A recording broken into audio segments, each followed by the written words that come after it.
Amigo, amiga, que coisa boa! Chegou a hora tão esperada de toda semana, a hora em que os nossos notáveis, adorável, vão nos ensinar um pouco mais sobre a realidade brasileira e internacional também, esse mundão que a gente vive e que se transforma a toda hora. Pois bem, conosco hoje, para nossa felicidade, Lula Vieira, o economista Manuel Quetinho, o designer Marcelo Pereira, o consultor Paulo Fraga e o publicitário Elísio Pires, e os principais, mais importantes, curiosos, interessantes, relevantes assuntos da semana. E sem perda de tempo, meu caríssimo Paulo Fraga, se ligou em quê na semana que passou, Paulão?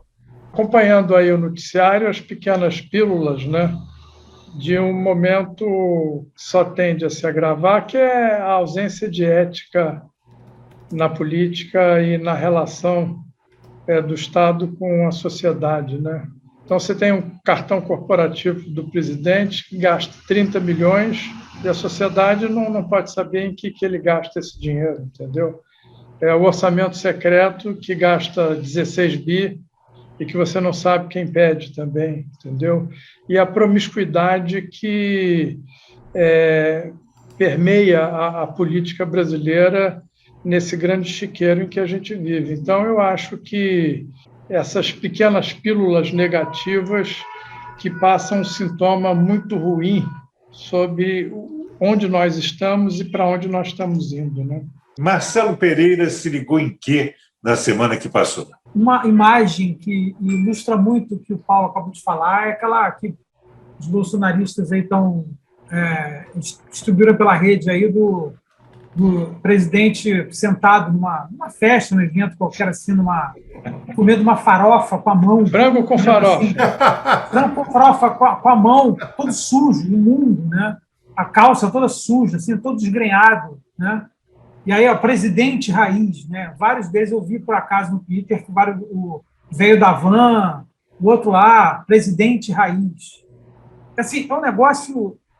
Cara, é claro, né, que a ideia de mandar um negócio desse é para dizer que ele é um homem do povo, né? Uma pessoa que não tem frescura e tal. Mas acho que é um tiro que saiu pela culatra. Já tentaram tirar isso, porque é um nível de preconceito. Você acha que as pessoas do povo são imundas e que comeriam frango com farofa desse jeito?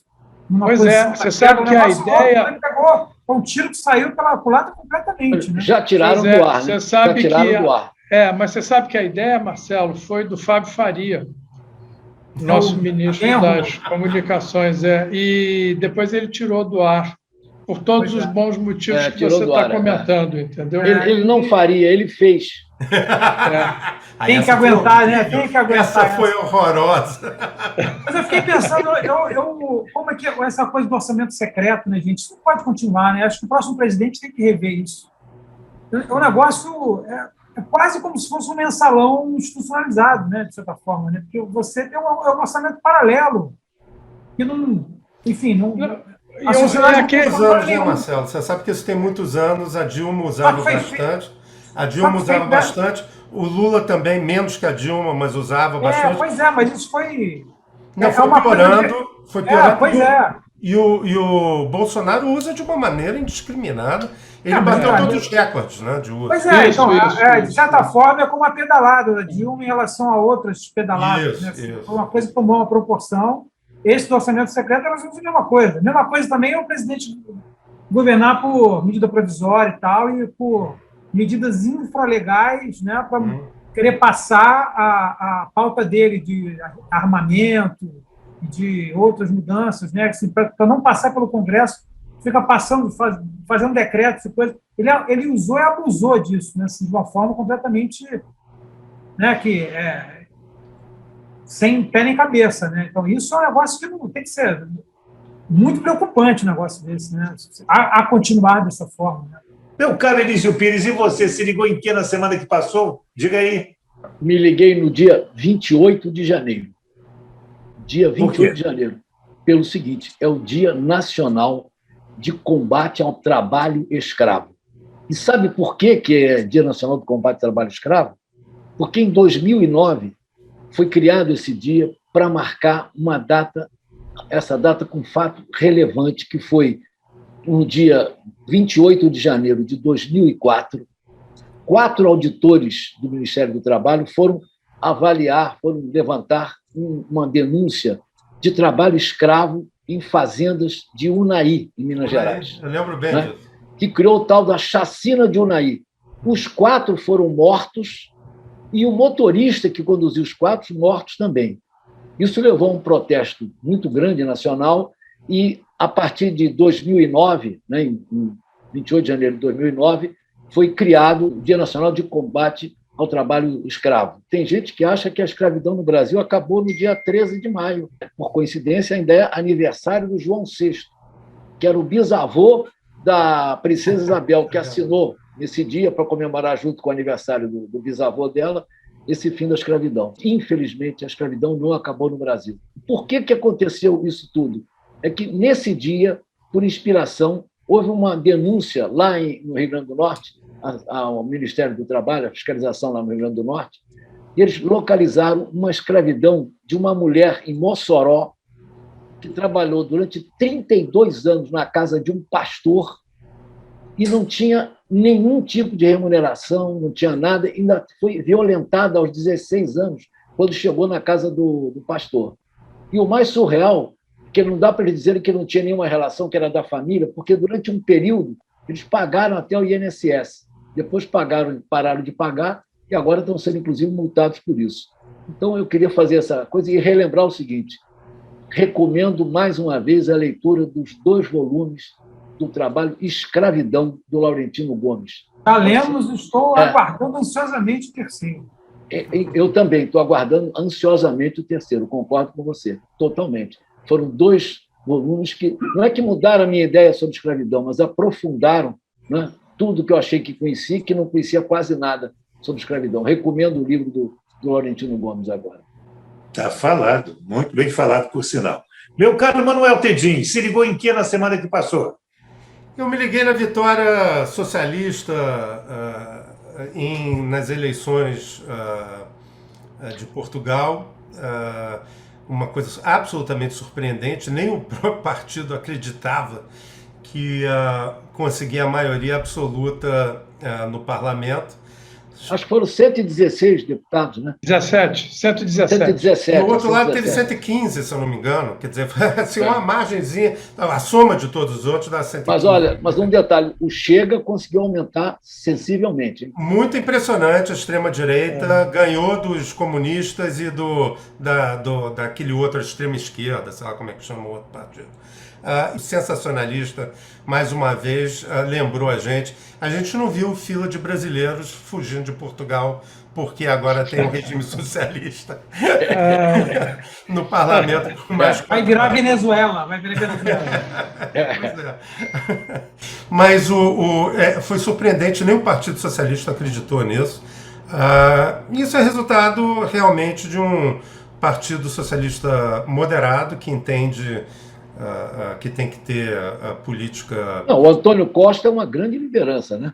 E tem que ter política fiscal responsável, mas tem sensibilidade social, é isso, o que tem que ser feito. Eu acho que esses nomes, essas legendas que se põem nas pessoas, isso tem que acabar. O que importa é o que as pessoas fazem, muito menos o que as pessoas falam que fazem ou que se declaram, né? A fé sem obras é morta, não é isso, Barbosa? Isso. Então, é isso. Você sabe, Manuel, pegando exatamente esse seu ponto, eu acho que o abismo que nós mergulhamos aqui no Brasil é de que as nossas siglas não representam nada, sob o ponto de vista de idealismo, sob o ponto de vista de propósitos, independentemente de quais sejam esses propósitos, entendeu? Uhum. Diferentemente do que existe lá fora, porque ainda fica um pouco daquilo que são os propósitos, os ideais e as linhas que regem a direção de cada partido. E aqui nós viramos uma sopa de letras à busca do que tem mais dinheiro dentro do saco do calendário eleitoral, né? Que é uma disfuncionalidade completa, né? Lá tem menos, pelo menos tem cada dos países mais importantes tem 2, 3, 4 siglas, né? cada uma com uma tendência um pouco diferente, nenhuma muito radical, fora os outros partidos extrema para lá, extrema para cá, mas assim, quem transita no poder lá é isso, né? São partidos que têm essa linha social-democrata, outro é democrata cristão, outro um pouquinho para lá, um pouquinho para cá, mas tem um caráter, né? Aqui a coisa é uma sopa na geleia. É importante que quebra um pouco a lógica do crescimento da direita europeia, que é uma coisa que está sendo, revista um pouco, né? Quer dizer... Só para lembrar, tem uma notícia importante na área política brasileira, né, nesse primeiro semestre, que é a volta da propaganda não eleitoral, da propaganda partidária, né, está voltando nesse primeiro semestre desse ano. Eu acho isso muito importante, né, com a veiculação gratuita, né, e o número de inserções varia em função do tamanho da bancada na Câmara dos Deputados. Eu achei muito interessante essa... Está começando agora. Só pegando um ponto do que o Elísio nos trouxe em relação à escravatura, 13 de maio, Laurentino, né? E essa coisa dos avanços e atrasos que permeiam o nosso país, que é esse episódio dramático, lamentável, do congolês que foi assassinado num quiosque da Barra da Tijuca, né? E que é reflexo disso que o Elísio nos trouxe, porque ele foi lá reclamar 2 dias de trabalho que não havia sido pago a ele, entendeu? E depois ele foi brutalmente assassinado. Quer dizer, nós temos hoje práticas da época da escravatura, até com um nível de dor ainda mais intensa pelo ambiente político e social no qual nós vivemos, né? É inacreditável. Depois amarraram no poste. Provavelmente eles achavam que esse cara não tinha família, não tinha nada, né? Ele fugiu de um país em guerra, em que a violência predominava, verdade, né? verdade. E veio encontrar aqui a procura de um país que oferecesse educação, segurança, bem-estar social, enfim. E você, meu caríssimo Lula Vieira, se liga em quê na semana que chega, Lula? De agora em diante, eu vou passar um tempo sem repetir. Mas, por enquanto, eu estou muito preocupado com o panorama político brasileiro, porque nós temos que fazer tudo para tirar esse homem daí. Quer dizer, é claro, pelas vias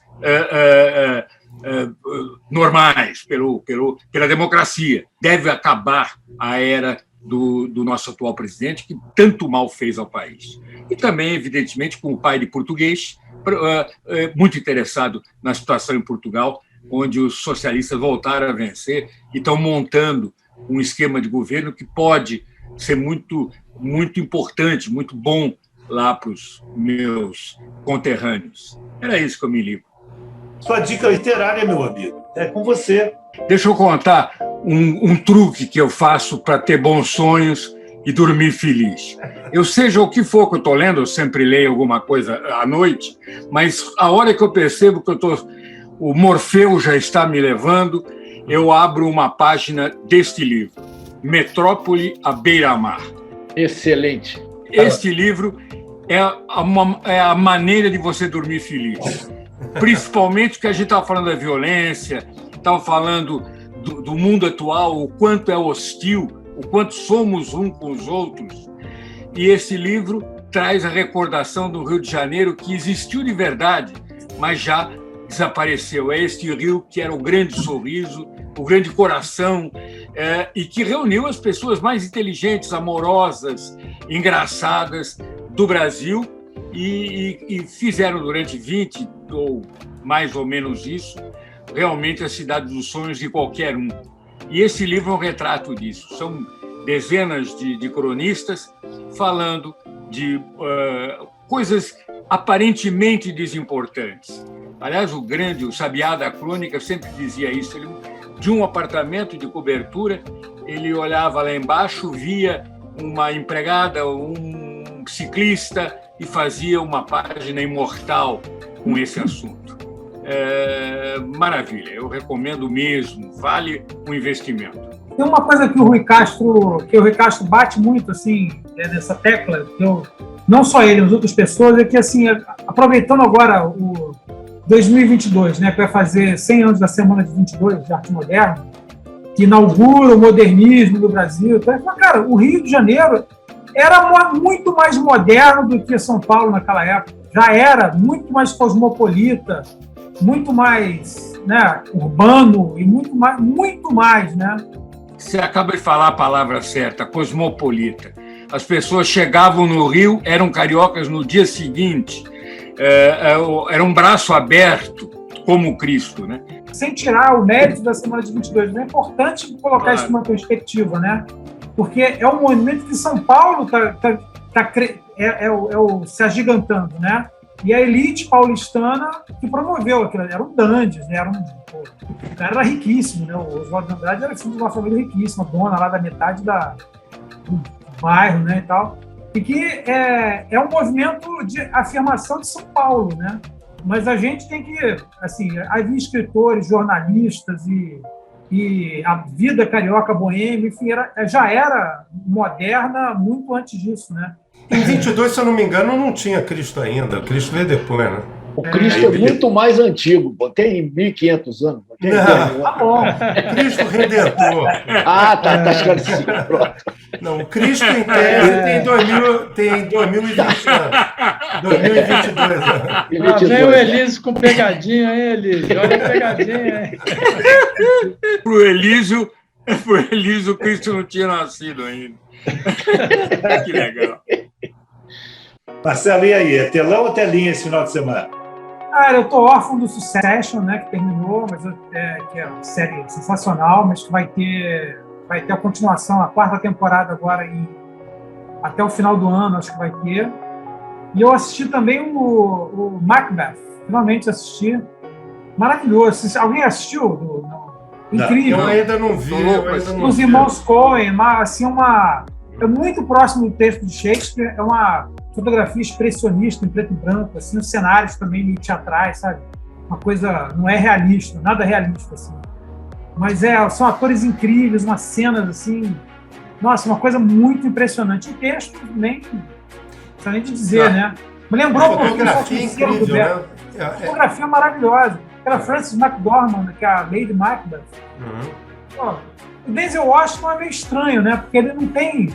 Ele, como Macbeth, eu não sei, não é um cara muito torturado, muito... Ele tem aquela cara dele... Não sei, há controvérsia. Né? Mas boa gente.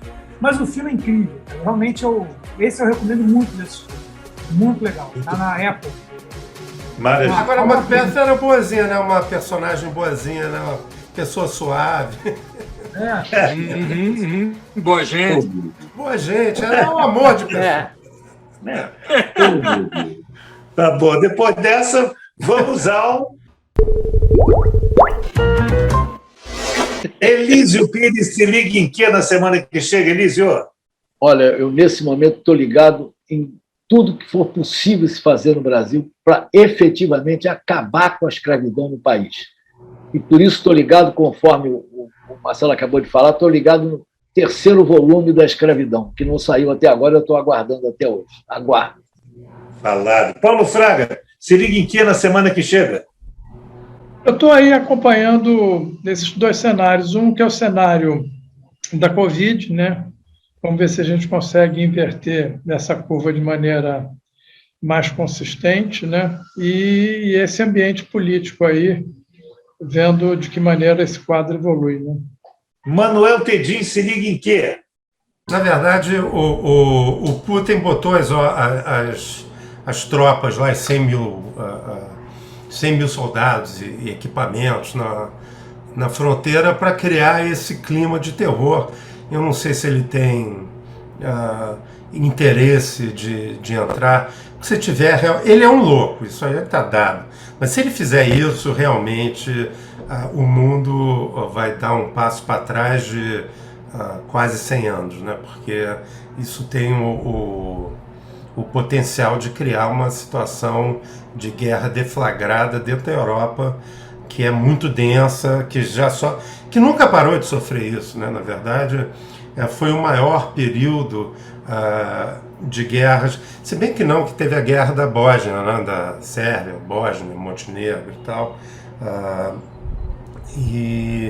mas é o maior período sem guerras na Europa, né? Foi de relativamente paz na Europa, foi depois da Segunda Guerra. Se voltar a isso, realmente é o fim da nossa... É a consolidação absoluta da nossa falta de bom senso, e que essa civilização, e não é só ocidental, não, mundial realmente não tem jeito.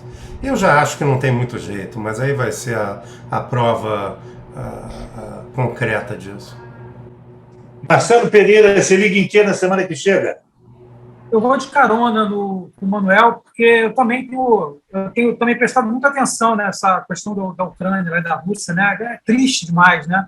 Mas, ao mesmo tempo, tem um negócio curioso que parece um jogo de xadrez, né?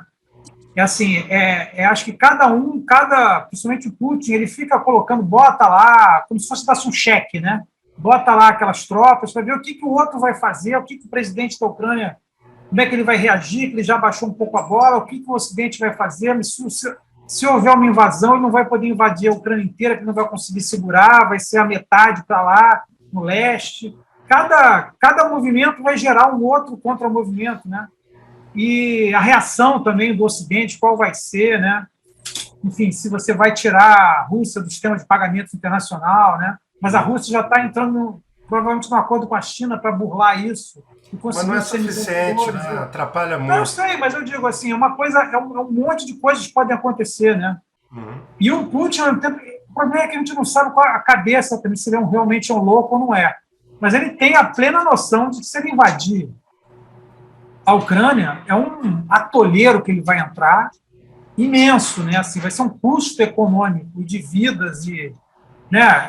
Ele tem a memória, ele era da KGB, ele tem a memória do Afeganistão, o que foi, né? Não, ele, você pode dizer qualquer coisa dele, ele é de fato um cara violento, é um cara cruel, ele é um autocrata horroroso, ainda viciado nas técnicas do autoritarismo soviético. Ele manda assassinar pessoas, né? Isso está super comprovado. Sim, não, ele acaba com a pessoa, ele destrói completamente. E agora, burro ele não é. Então, ele sabe que o custo será alto. A questão é, será que o ego ou a importância da Rússia no mundo vale esse custo, né? Se impor como potência vale esse custo? É a última jogada possível, porque eles estão dando para trás lá, apesar de ter muita inteligência em ciência, eles não têm uma economia inovadora.